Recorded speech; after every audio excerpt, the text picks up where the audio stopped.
Dream junction دیکھنے والے سبھی سامعین کو السلام علیکم۔ پیارے بچوں، آج ہم اسلامی کہانی پڑھیں گے جس کا نام ہے کسریٰ کے کنگن۔ کسریٰ کے کنگن کا تعارف ہے نبی اکرم صلی اللہ علیہ وآلہ وسلم کی عظیم المرتبت شخصیت کا ہر پہلو اتنا مکمل اور جامع ہے کہ اس کو بیان کرنے کے لیے الفاظ کم پڑ جائیں۔ آپ صلی اللہ علیہ وآلہ وسلم کی اوصاف حمیدہ میں ایک نمایاں صف یہ بھی ہے کہ آپ صلی اللہ علیہ وسلم بداندیش کے دل میں بھی گھر کرنے والے تھے۔ آپ صلی اللہ علیہ وآلہ وسلم کی سیرت میں ایسے کئی واقعات ملتے ہیں جب آپ صلی اللہ علیہ وآلہ وسلم کے جانی دشمن آپ صلی اللہ علیہ وآلہ وسلم کے حسن سلوک سے متاثر ہو کر آپ صلی اللہ علیہ وسلم کے مونس و غم گسار بن گئے اور ان کے دل ایمان کے نور سے روشن ہو گئے۔ آئیے سیرت طیبہ سے ایک ایسا ہی ایمان افروز واقعہ پڑھیں۔ نبوت کا 13واں سال تھا۔ ماہ سفر کی 27ویں شب تھی۔ نہایت ہی تاریک اور بھیانک شب۔ کفار مکہ نے حضور صلی اللہ علیہ وآلہ وسلم کا گھر محاصرہ کر رکھا تھا۔ فیصلہ یہ تھا کہ جو ہی حضور صلی اللہ علیہ وسلم باہر تشریف لائیں یہ سب یکباری تلواروں سے حملہ کر دیں گے اور اپنے ناپاک منصوبے میں کامیاب ہو جائیں گے۔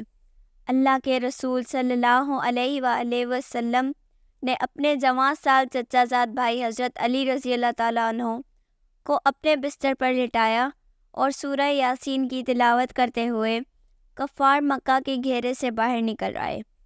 ہمراہ آپ صلی اللہ علیہ وسلم کے مخلص دوست حضرت ابوبکر صدیق رضی اللہ تعالیٰ عنہ بھی تھے، اور وہ قلب و نظر کے اندھے دشمنان اسلام کچھ نہ دیکھ سکے۔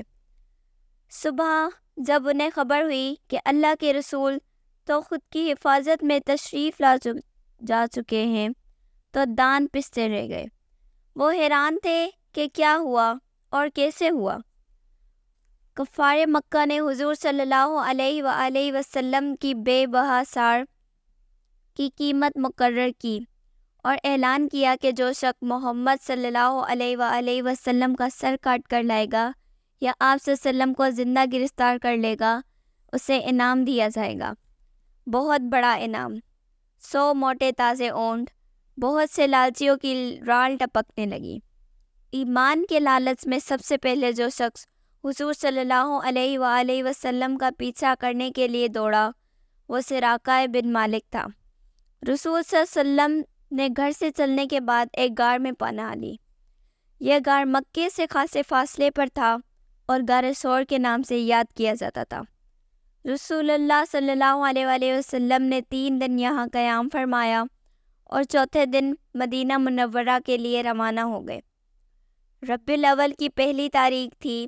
آپ صلی اللہ علیہ وسلم کے ہمراہ حضرت ابوبکر صدیق رضی اللہ تعالیٰ عنہ کے علاوہ ایک غلام عامر بن فہیرہ تھے، اور راستہ بتانے کے لیے عبداللہ بن عریقت کو رہنمائی کے لیے آپ صلی اللہ علیہ وسلم معاوضے پر ساتھ لے گئے تھے۔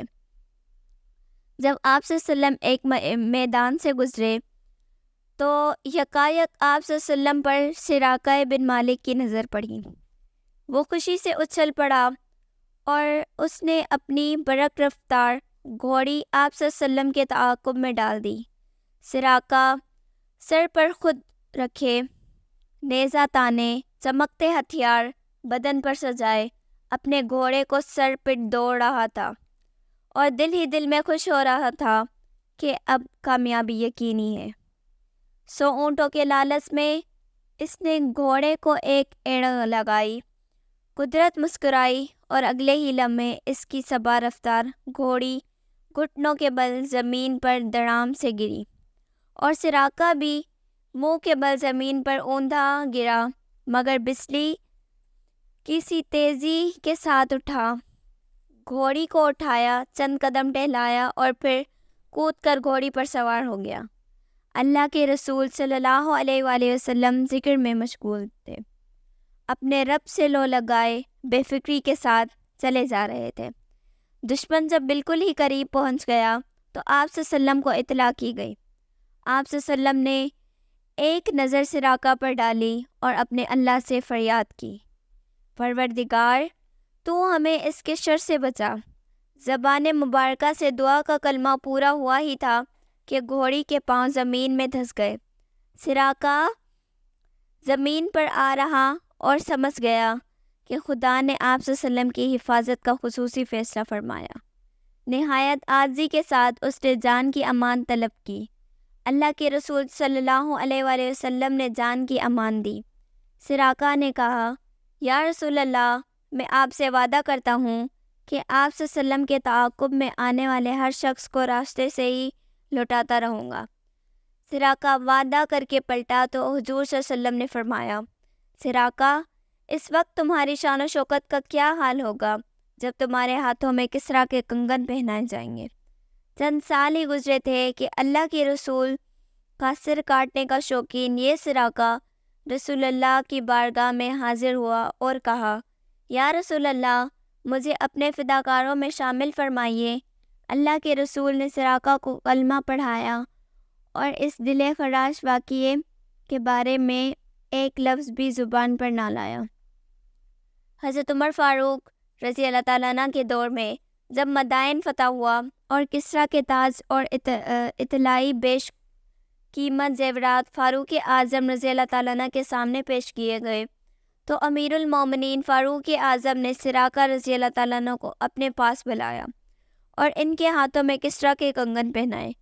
کچھ دیر دیکھتے رہے، پھر فرمایا، اللہ اکبر، اس بے نیاز کی بھی کیا شان ہے کہ کسریٰ کے کنگن اس نے عرب کے بدو سراقہ کو پہنا دیے۔